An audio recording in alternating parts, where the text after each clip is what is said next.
Chandra.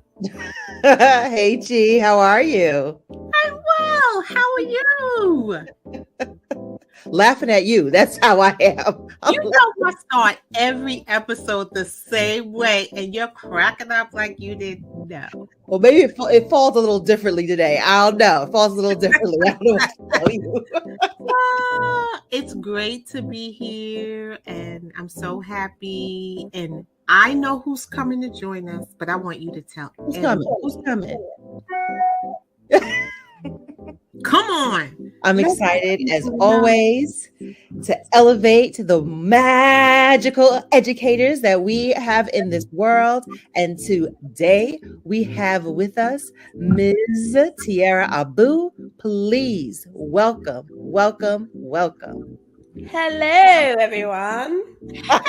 Hey. Bring all that energy, sis. Bring it. I'm so excited to be here. Thank you for introducing me, and thank you so much for having me. Absolutely. Thank you for being here. And we just want you to start with telling us who you are, a little bit about yourself, introduce yourself to our audience, please. Well, this is a show for educators, so I have to start off with I'm a teacher. I'm a science teacher, straight up nerd. Love science. Don't tell me there's another subject. When I finish at the end of my time of working, I will go out of this working game as a 5th grade science teacher. Don't tell me nothing else. So that's important to know. I taught 5th, 6th, 7th, and 8th grade science and Algebra 1 for just 2 weeks. Just 2 weeks. And You then said 2 weeks. I was reassigned. My hands got stuck right here because I was a math teacher. So we still good. We still good. Please still love me, but 2 weeks into 9th grade algebra, I was like, this is probably not my calling. And I'm woman enough to admit that. And I'm going to need to be reassigned. And my principal who loved me did that for me. So 5th, 6th, 7th, And for the children? And for the children, Lord knows for the children, because the world just would not have been a good place with me there. And I'm fine with that. So I started off as a science teacher. I've been an assistant principal, y'all, a principal. I have founded a school. I have worked in educational leadership across a network of schools. And then now I just recently in December moved out of or transitioned away from traditional education into the world of adult education. And so now I am the CEO and founder of 2 companies, Lead with People, which is an educational leadership and performance coaching company. And then I'm also the CEO and founder of She Can Work School for Women, which is an online school where we offer live and on-demand courses to help women make more, save more, and invest more money.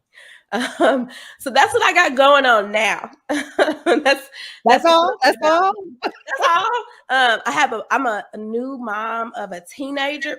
I'm like a new teenage mom. That's what I am. New teenage mom. That is new. Yes. A 13-year-old and I have a 10-year-old.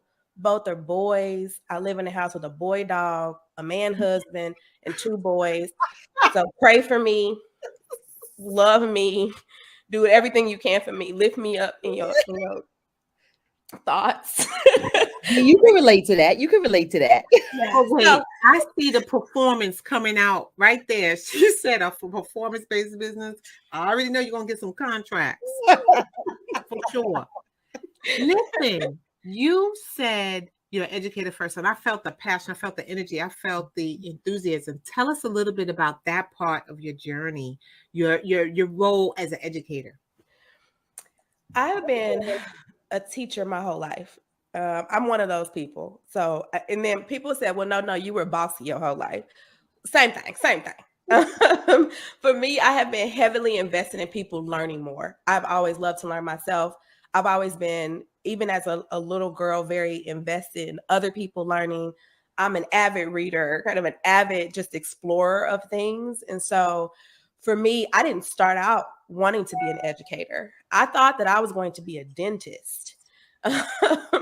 And my life actually was changed. My junior year of college, I became a tutor.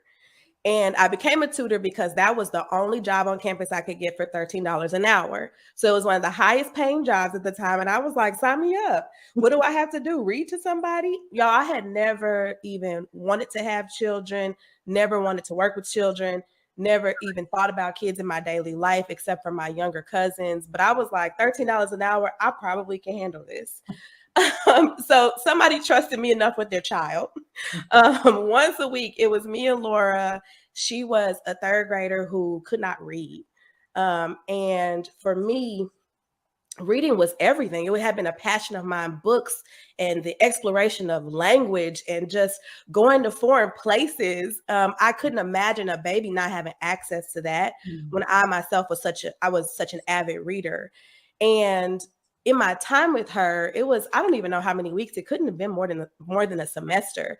But in my time with her, I got a chance to see her come into our tutoring sessions, not even really wanting to hold the book, looking down, not wanting to really engage with me. To the end of our time together, her running into our sessions, she could read sentences to me. She was looking me in my eyes. She was hugging me. And like, I don't know, 20-year-old me was like, I'm a miracle worker, clearly, like Black girl magic all over this. This baby learned how to read because I tutored her. Duh. But also, I learned, she really taught me the power of education and like the unlocking of joy. It's so corny sometimes when I think about it, but I'm like, this baby went from not holding her head up and then really being able to engage with me all because she was a reader. I want to do that for all kinds of kids all over. And so I found myself really falling in love with the students like Laura, who she was at a school and she had been at that school since she was a kindergartner. And she had not learned how to read. And here she is, a third grader who did not know how to read, but was at that school since kindergarten. And I was like, oh, no.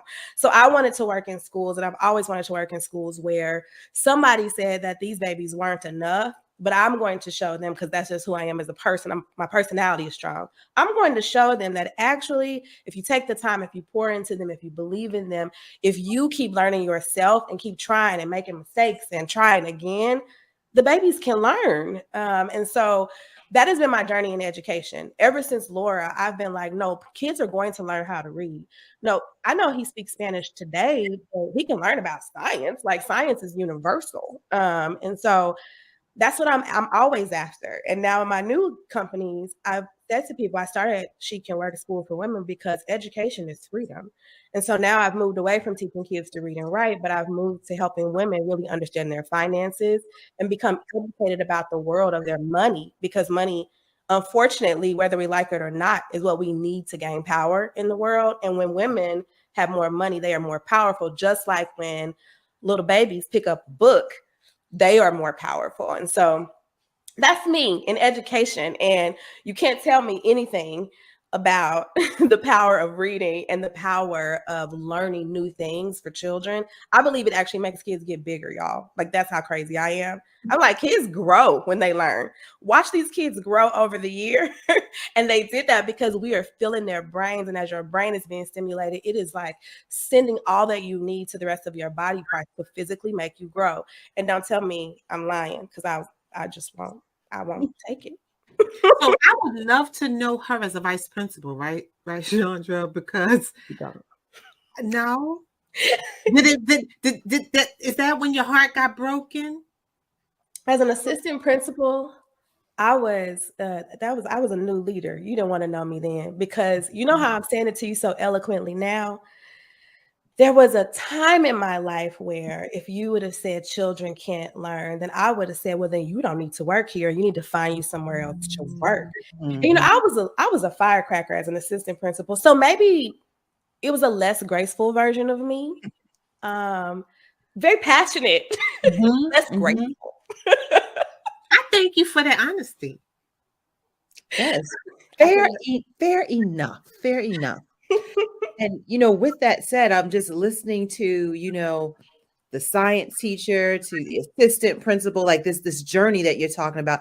You have got to connect these dots for us. You have got to show us how you went from, I'm a science teacher, can't nobody tell me no different, to starting up two companies, two power companies. You got to connect these dots for us. How did you get here? And how did you know this was the thing that you were supposed to do at this point in time? Everything in my life is fueled by injustice. My mom probably would say that about me. When I see something wrong and I think that God gives it to me. Not every wrong thing fuels me, but there are some things that I see that I'm like, this cannot continue. It just cannot. And so I think that's been my whole journey. I went into education because I was like, kids like Laura shouldn't exist in our society and our school systems. And here I am. I became a teacher and worked at the worst school in Tulsa, Oklahoma, in middle school. We had the worst of everything, worst attendance, worst crime, worst all of it. And I still saw promise in every one of my kids. And I was like, we got to just feed, like we have to feed our children and they will grow. And then I moved to Dallas and found that there was an injustice that is called alternative schools. And somebody told me about alternative schools and I was like, what? So like kids are just at this school for like 30 days, 60 days, 90 days, not learning, but why? And I went to interview mostly to be nosy, got there and was like, oh, I'm working here because I'm about to show y'all that you're going to be here for 90 days and you're going to learn some science, baby. You're going to learn. So that happened. And at that school, my principal at the time treated our kids like criminals. And I watched it every day. And we had kids who were sixth graders who were addicted to drugs. And I saw them and I was like, this baby has a drug addiction, which means you have a chemical dependency, but that doesn't mean you're a terrible person. And I still saw a baby in that sixth grader, but my principal didn't. And I was like, okay, well, how do I change this? Oh, I become a principal. So then I went to Dallas Baptist and got my degree. My master's so that I can become a principal. And that journey led me to, after becoming a principal, I got a call about St. Louis and Kit was opening a school in St. Louis. And I was like, what? Okay, great. Good job. Like y'all do that. And they asked me, would you come and visit? And the short story is I went to go visit because my mom lives close to St. Louis and they were going to fly me there. And so I was like, oh, free trip. Mommy, come and see us. The whole family's coming. But when I got there, they drove me around St. Louis. And to just give you a picture, my husband, when we were in the back of a minivan, they were driving us around these neighborhoods, showing us where we might open the school. He said, did a tornado happen here recently? Mm-hmm. And the executive director said, no, this is what it looks like. And I looked at my husband in the back seat of that thing and he already knew before I said it, but I was like, oh, we're going to come here. And then I said, I will come and open the school if we can open it in this neighborhood that we are in right now because these babies need. So that fueled me. So now I'm flying to St. Louis. I'll fast forward you some. Came back to Houston and I was coaching right at the beginning of the pandemic. I'm a leadership coach. And so my whole life, I've been an entrepreneur. I've always had a business. So at the time I was an administrator, but also a leadership coach. And I had decided right at the beginning of 2020 that I was going to only coach women. And I was like, I really feel a passion and just a burn for making sure that more women are successful in leadership, particularly in educational leadership, particularly Black women, because I was watching Black women be ill all around me because of the burden that they were carrying every day at work. And so it was right when like bodies were literally piling up in New York. We were watching it on TV. I was in my coaching sessions and women were coming so heavy every session. And I like to get at the root cause of things in your leadership. But it just kept coming back to things that had nothing to do with work. So it was, like people are dying. I don't know if I have enough insurance. What if if my spouse or my partner loses their job? I don't know if we have enough money. And I was like, why are women so worried about finances? At the time I had male coaching clients. I was like kind of being nosy. So I was all like, are you worried? Like, how you feeling about at home? They were so fine. I even asked my own husband, like, how you feeling? And he was fine. And I was like, well, why are we so stressed out? And I just got interested in outside of my own money story, hearing the money stories of women and really understanding like why do we feel insecurity around our money, and why do we feel worry around our money when men are not feeling this way. And I learned crazy things like women couldn't have bank accounts until the 60s and couldn't have lines of credit without a male cosigner until the 70s. And I was like, hold up. Like, what, I have been taught that women are less fiscally responsible. Women are less responsible. You know, women are need to save more. Women need to scrape and scrounge. And y'all need to worry about how much you pay for that dress because you just never know where your next check is going to come from. I learned those things. Those things were in me. I don't know where they came from. But I was like, y'all, women are not bad at money. Women are actually new to money. Mm. And at the time, I was like, one of our mantras in our school system was education is freedom. And I was like, well, education is freedom. And I'm going to free women. I don't want us to carry the burden of worry that we carry about whether we'll have enough. I don't want us to carry the burden of judgment when people say how irresponsible we are. I don't want us to do things in the dark because I know how much we love clarity and light. And so for me, I was like, we will go after making sure that when women have a question about their money, they can get it answered. They can learn more, because when women learn more, the world changes. When women have more money, the world changes. We're about to change the world. That's what I'm going after. So that's the journey. So Tiara, you made it seems to be a theme here. You shared the theme is about you don't like injustice. But talk to us about the leap you took in completely moving away from that 9 to 5, you know, in those capacities and those roles to this entrepreneurship. And when you answer, I want you to think of the heart of the educator that is in the midst of grading papers. Maybe as they're even watching this, they just got back in from being at a track practice, or just think about your colleagues, because they'll be forever our colleagues, and what message you want them to know about the leap you took to transition to where you are now. If I'm not going to make it sound easy, like this is, you got to wrestle.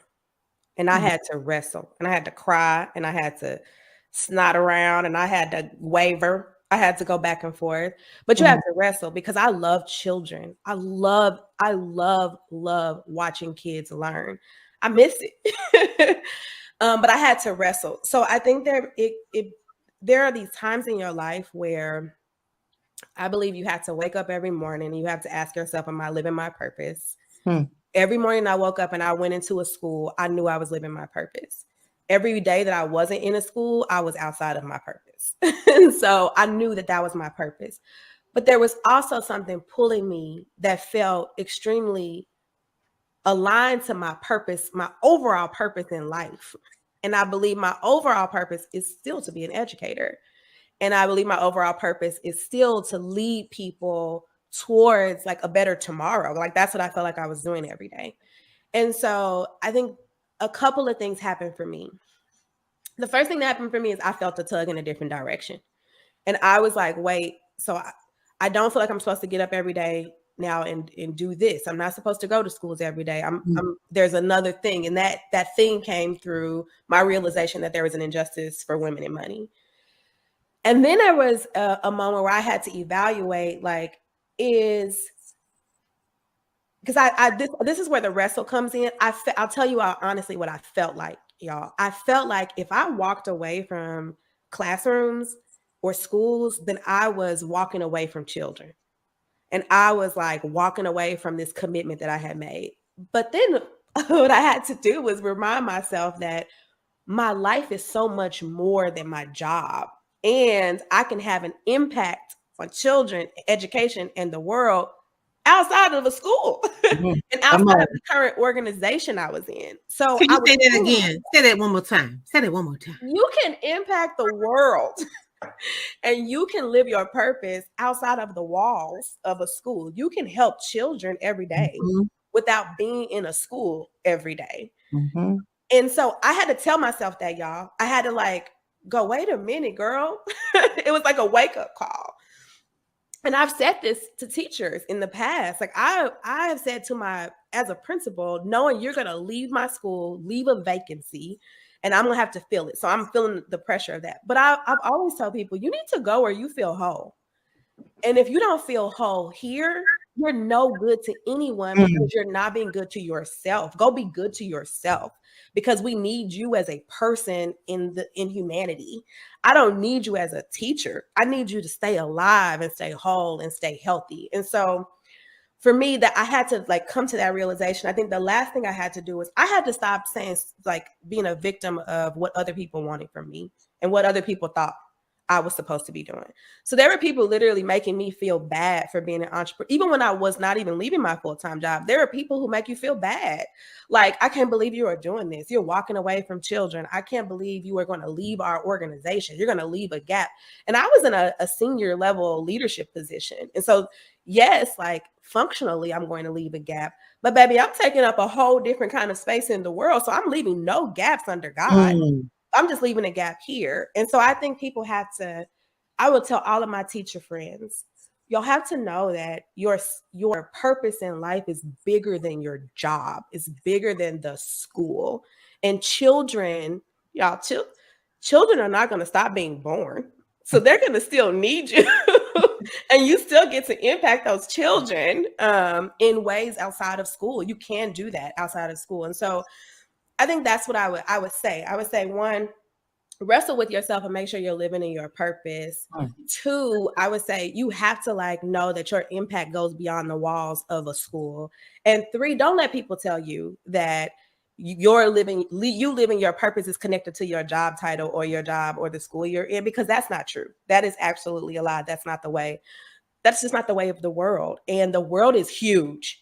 Okay, like it is very large. And sometimes in education, our heart and our passion and kind of just the nature of educating children or educating adults, even in and of itself, makes us to feel like things are smaller than they are. But this world is vast, and the opportunities for you to take up space in it are unlimited.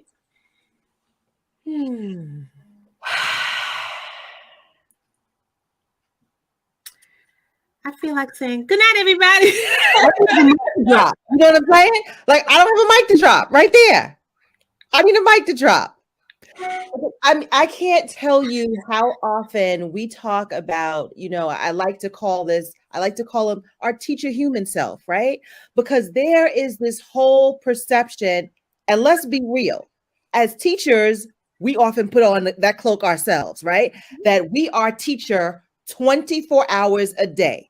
That is who we are. That's how we define ourselves. That's how we walk through the world. That is our complete existence. And if you are not giving your all, then you are not doing a great job. That you are not enough. Like, we do that to one another.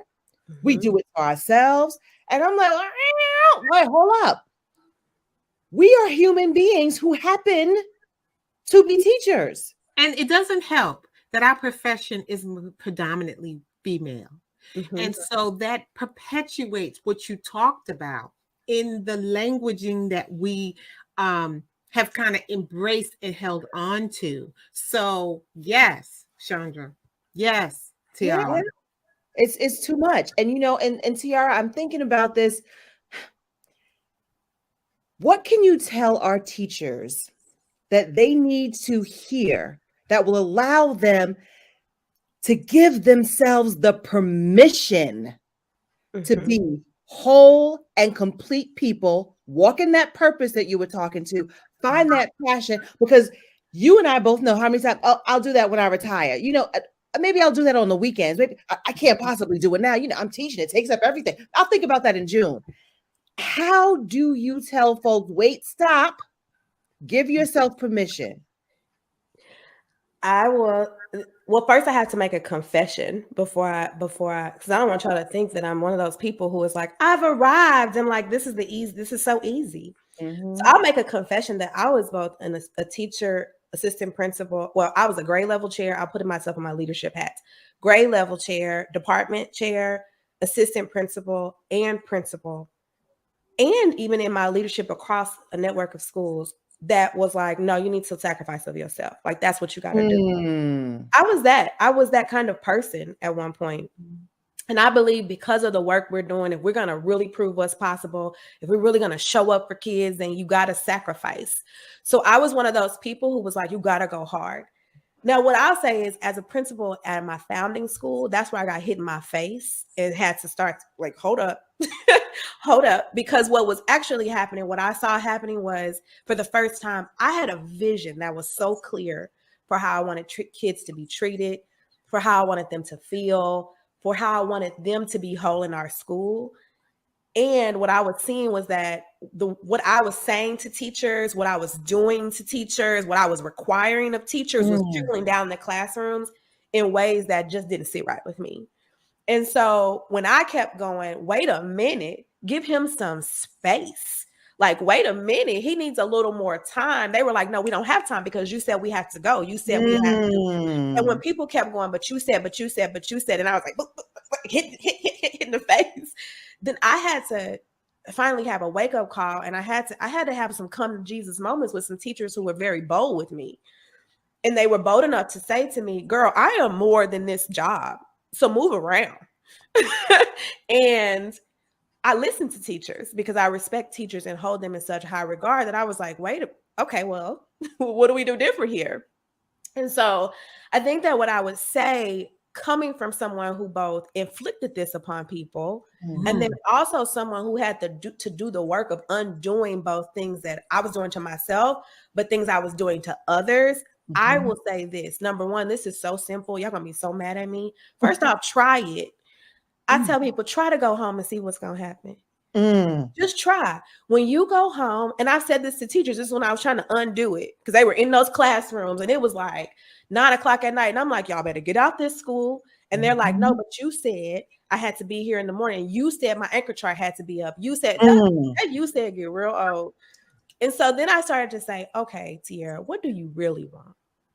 And then I had to come into agreement with my teachers about what we really wanted. We didn't want beautiful anchor charts.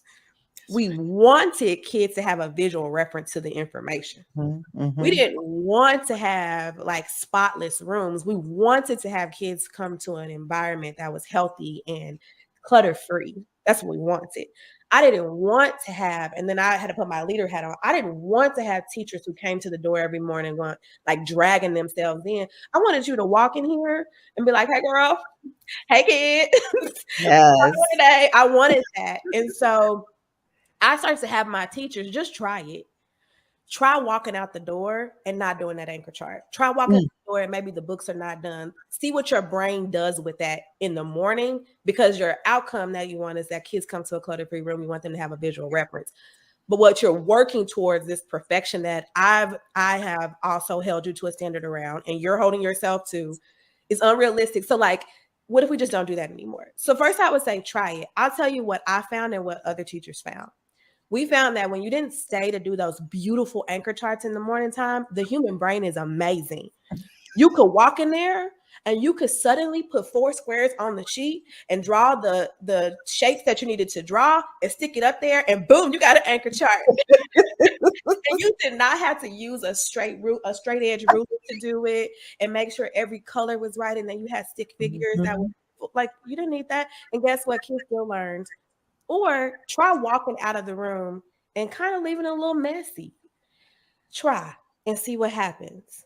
You know what? Some of my teachers started to learn that it's some kids who really love helping you.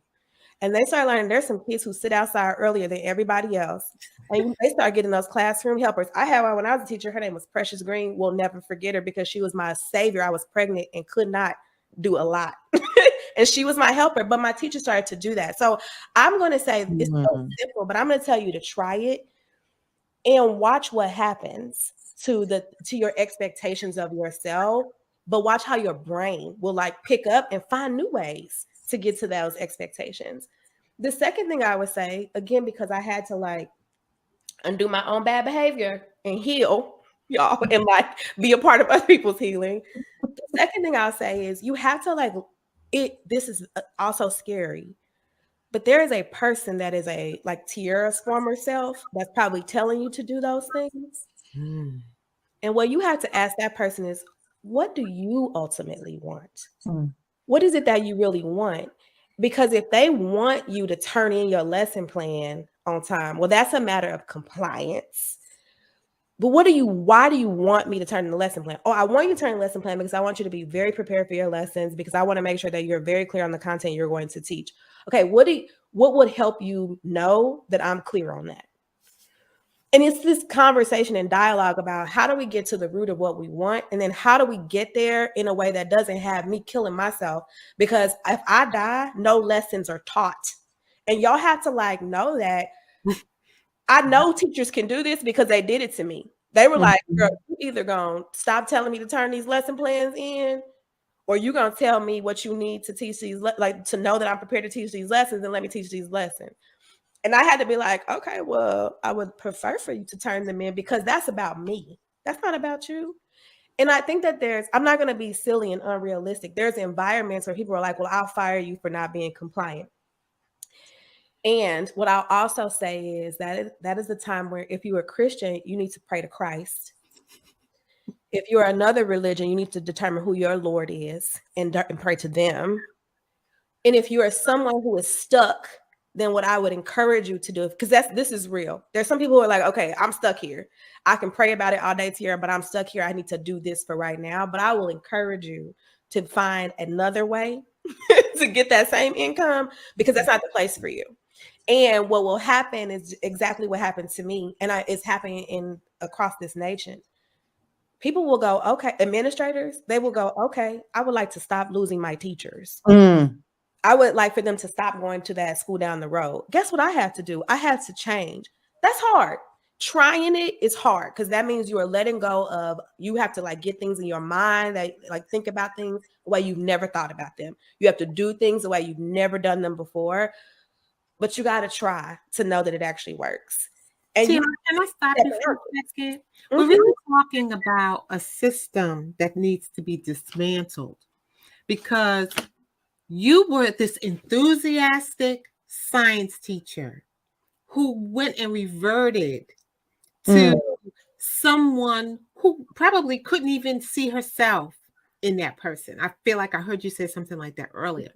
And I'm sure that happened because I'm sitting here and I'm thinking about the mentor teachers, the teacher coaches, the teacher that's been there for 32 years and their name is printed outside the door, the teacher that, has never left that building since the doors open. Like, I'm just giving these as examples of the people who are seen as the pillars, right? Or the administrators that are hard-nosed, that don't give that messaging, that don't model it. One of my favorite principals modeled it. I'm leaving at 2 to get my pedicure. Yes. Okay. Can y'all say y'all ever had a principal tell you that? No, ma'am. No. I've never met one. Single, not one. Not one. No. And the thing is, they're real people. They deserve the right and the opportunity to take care of themselves as administrators. But because that's not being nurtured, they're not being encouraged to do that. The cycle continues and continues and continues. So you said that you told people to do boom, boom, boom, boom. I'm sure there were people above you telling you, you better make sure they do boom, boom, boom, boom. So I need the messaging to be clear that this is really not about Tiara, and that Tiara's nuts, and that Tiara is inappropriate, and Tiara is misguided. And no, this is a system that has kept this kind of thinking and means of getting the job done. And it's not working. No. And thank you for acknowledging that you confessed. You did more than that. You broke chains up in here, because there's people who needed to hear what you said. Well, I hope that it is helpful for people. When you spoke about being, kind of the broken system, what really helped me change as an administrator and as a leader was I remembered how I survived as a teacher. Now I'm gonna tell y'all, as a teacher, I kind of like, I did what I knew was best for my children. And I worked really hard as a teacher. I was like a stay up late. I'm gonna do all the things, right?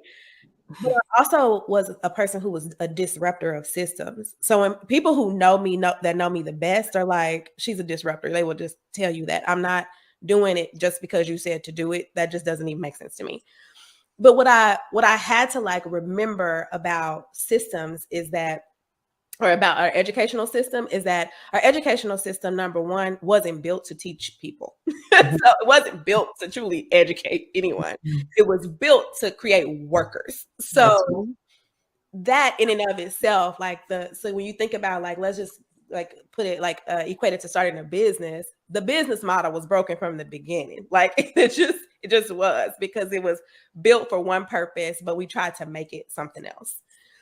And knowing that, I had to, as a teacher, I was like, look, there's things that people say we have to do because that's the way we've done them, because that's what kind of keeps all the blocks in order. But there are things as a teacher that I did that I was like, I'm just going to take a stand here and you're going to have to make a choice.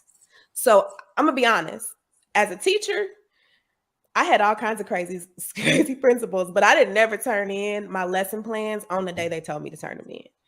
And I have been written up as a teacher for not turning my lesson plans on Monday by 8 a.m. I have been written up. And the reason I didn't turn them in was not because I didn't have them. It was not because like I didn't write that. It was because I didn't want to put it in that template they told me to put it in, and then put it in the box that I was supposed to put it in. But every day I have paper right here. Every time you came into my classroom, I had a plan, friends. It's here. You see it. But you're writing me up because I didn't put it in the template. And so I was like, you're going to have to keep writing me up. And there was a point where as a first year teacher, I asked my assistant principal, how many write-ups do you get before you're like a consequence happens? Because at this point now, I'm playing a numbers game. And he's like, well, I'm just going to keep you writing you up until you do it. And I was like, well, you crazy. You're going to be doing a lot of writing. And so there's things like that. There were things like, I was not supposed to, at my alternative school, allow kids to use textbooks. The books lined up in the classroom, they were blue for 6th grade, purple for 7th grade, like they were there. And I couldn't use them. And I was like, okay, you're going to walk in my room every time and see me with these kids in these books. You're just going to see it. And that's just going to happen because they need the book. I don't understand how we're supposed to learn if I don't get a chalkboard. I don't get to give them anything except for a blank piece of paper. How will I transfer information? And so I also, as a leader, had to, because I had at one point, not all the time, but I had some leaders who were tyrants. I don't even know another way to describe them. Very old school, very traditional, like white dominant culture. This is what you do. And if you don't do it, I'm going to fire you. And I had to say, well, as for me in my house, because I was at that time a school leader, this is what we're doing. And I had to be brave. And it's just like when they did sit-ins, somebody had to be brave enough to sit at the counter. And so I just said, well, I'm gonna be the one who's brave, I guess, because my children are gonna learn how to read. I don't know what those children are going to do over there. I hope somebody will please make sure those children read, but here. So I say all that not to just talk stuff and look like I'm tough, but I say that to say, as an educator, the other responsibility that we actually have outside of like taking care of ourselves is to disrupt broken systems. And sometimes that means a little bit of sacrifice of your comfort. And it sometimes means being a little confrontational. And you can't change something unless you're willing to get out of the nice flow that we're going in. Like everybody's like, well, I just want to fit in. Stop doing that. Somebody's got to be like, but this doesn't make sense, and come against the current in order for the current to shift. And so I would also encourage my educator friends to not become victims of the system and become complacent in that, but to find opportunities to like intentionally, respectfully always, because humans deserve respect, gracefully because, it's who we are, but like find a point of disruption. Like find it so that we can, if we all keep doing a little bit of disruption, eventually somebody's gonna be like, wait a minute, there's all these little cubes out of whack. What are we gonna do? And I just believe that. So I'm encouraging you all to like know that the system is broken, but don't just fall into the system then. Systems need people. And so if you just keep doing it, then you're kind of a part of the problem. And so find a point of disruption and be okay with sitting in that and being that disruption. Being a disruption doesn't mean loud, doesn't mean bad, doesn't mean get fired, but being a disruption does mean you kind of let people know that something is amiss and you put eyes on something that we hope to bring attention to and then change. Sis, Disruptor. You laid down a lot of stuff here today. But I think most of all, the authenticity. It seems like you're aware of yourself, where you were, and where you want to be. And even if we think about the Passion Project, we bring some amazing people on here, but maybe the passion could just be you. It could just be that you're going to change you. Maybe you make you the focus. It's not necessarily that you have to build a business or start a podcast or become an administrator. Maybe you shift your focus to being about you, because I'm all about teacher empowerment. And so you can't empower other people. You can't disrupt if you can't get yourself in order. Speak for yourself. Be aware of what you need and what is required to get there. So I just thank you. Tell us how people could get in touch with you. You can get in touch with me at www.shecanwork.org. And that is my website. You can also follow me on Instagram at shecanwork. Yes. She can work. She can work. Yes, she See my can. shoulder, it just makes my shoulder move. So ridiculous. I love that. So I'm here for the moving shoulders. I'm here for it. I am here for teachers taking the lead on disrupting all things that are jacked up within our educational system, right? So it's the obvious things, right, that are being done, like third grade is not knowing how to read, right? And it's also the lies that we continue to perpetuate and tell ourselves that we, in fact, need to sacrifice every part of who we are to be in front of those children every day. That is killing our profession.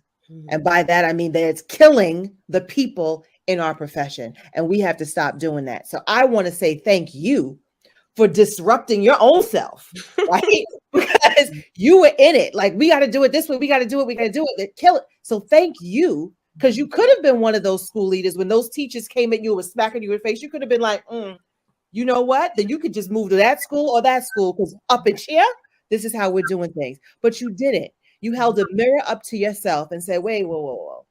Let me look at this. Respecting yourself and respecting your staff enough to say, let me take a look. And then modeling and encouraging people to do that. And so, I want to continue to challenge educators to disrupt that foolishness that we put on ourselves often, right?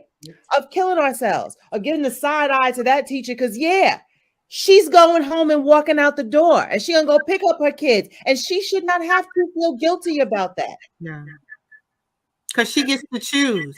Mm-hmm. And she is also important. She is a human. Mm-hmm. She is a whole human with needs. We are people with needs. If I think I've had to say that to people more often than I'm comfortable with.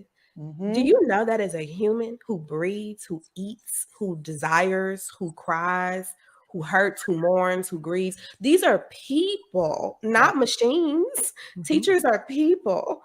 And they are people who are like, should be revered because they are giving of themselves in a way that none of us can even fathom. You don't know what it means to be a teacher till you sit in a classroom and do it. And so teachers are people. We need to get t-shirts.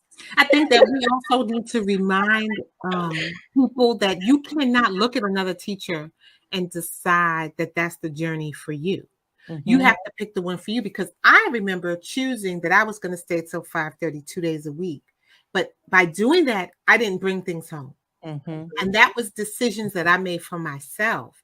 Now, somebody might say, 5:30, that's too late. Well, sometimes if I got it right, I left at 5. But that was the parameter. I still set boundaries Yeah. that on these 2 days, these are the days I'm willing, these are the days I'm able to stay late, work hard, and not bring papers home. Now, the times I brought papers home, like many of you, they were in a bag, the bag sat by the door, and the bag most likely got put right back in the car Mhm. and rolled back to school. So when I realized, like probably year 10, that was crazy, I had to make different decisions for myself. So we're not saying don't work late. We're not saying don't work hard. We're saying find what is the right balance for you that you're willing to do in the ways that make your work meaningful and purposeful, not just because someone is saying you should stay late or the people down the hall stay late all the time and they're making you feel like you're a loser because you're leaving at 4 o'clock every day. I also had a principal, may I say, who left at 4 o'clock every day. And she said, I have small children. Mhm. She was modeling. Yeah. Mhm. She don't have to do that for her whole principal career. But if she had to do it for 10 years, does she leave at 4 o'clock? And she came in there at 6 a.m, she still was doing what was right for her, regardless of the fact that some people was like, look at her. She out of here. Didn't matter. Mhm. Didn't matter. Mhm. Interestingly enough, we like put the value on like how long you stay, how hard you work, but not on the outcomes you get to for Right there. children. Right there. That's So right. I remember seeing some of the highest, actually, as both a school lead, all of my career, some of the most phenomenal teachers who got children to read that like in a second, who Mhm. like were amazing, left school. Right. They left early, you know, Yeah. they did things that I was told I was like I was made to believe or put upon myself that they didn't do. They just didn't do it. I had a teacher next door to me who was phenomenal. And I was making all these anchor charts, y'all, and like worksheets and making them pretty and colorful and spending my money to make sure they were colorful. And she was using worksheets. Stock, index cards. It was like I was like, these came from the 60s. Like these are old. And yet her kids, when you went into her classroom, her kids loved to be there. Mhm. They were so nurtured in her class and kids were learning. And There you when go. we talk about getting results, because that's what everybody cares about, she got results. That's right. And she went home and she did not have pretty anchor charts and she did not have pretty trim or none of that stuff. I like raised money for a smart board. Remember that smart boards? Like she Oh, didn't even yeah. have that. She still had a chalkboard in her room and did not care and used that chalk. And I was like, all the things that we defined as good and that we're working so hard for are not necessarily even equating to the outcome we're trying to get to. That's right. That's right. Well, we could be here all day and all night. Um, I just thank you for being here. We could keep the conversation going. There's many of you that want to know where we do like to keep the conversation going.